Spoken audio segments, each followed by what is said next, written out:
بلوچستان کے شہر دالبندین سے ہمارے گدروشیہ پوائنٹ کے نمائندہ محمد بخش بلوچ کی رپورٹ کے مطابق 25 دسمبر یوم پیدائش قائد اعظم محمد علی جناح کی مناسبت سے سول کلب دالبندین میں چاغی تیکو انڈو ایسوسی ایشن کے زیر اہتمام تیکو انڈو ٹورنامنٹ کا انعقاد کیا گیا۔ ٹورنامنٹ میں چاغی، نوشکی اور کوئٹہ کی ٹیموں نے حصہ لیا۔ ایف سی تیکو انڈو کلب دالبندین نے ٹورنامنٹ میں پہلی، بولان تیکو انڈو کلب نوشکی نے دوسری، جبکہ شولہ کلب کوئٹہ نے تیسری پوزیشن حاصل کی۔ فائنل تقریب کے مہمان خاص ایف سی دالبندین رائفلز کے بریگیڈیئر سجاد علی تھے۔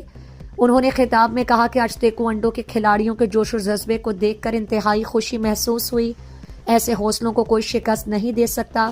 انہوں نے قائد اعظم محمد علی جناح ڈے کے حوالے سے خطاب کرتے ہوئے کہا کہ قائد اعظم محمد علی جناح نے ملک کے قیام میں اہم کردار ادا کیا تھا۔ بابائے قوم محمد علی جناح کا پیغام ہمیشہ قوم کو اتحاد، اتفاق، ایمان اور یکجہتی کے بارے درس دیا ہے۔ قائد اعظم کی سوچ اور ویژن نے پاکستان کو ایک مضبوط بنیاد فراہم کی۔ ہمیں چاہیے کہ ہم قائد اعظم محمد علی جناح کے فکر اور فلسفے پر کاربند ہو کر اتحاد، اتفاق اور یکجہتی کا مظاہرہ کریں۔ آخر میں مہمان خاص بریگیڈیئر سجاد علی نے ٹورنامنٹ کمیٹی کو نقد 50,000 روپے دیے اور کھلاڑیوں اور آفیشلز میں انعامات تقسیم کیے۔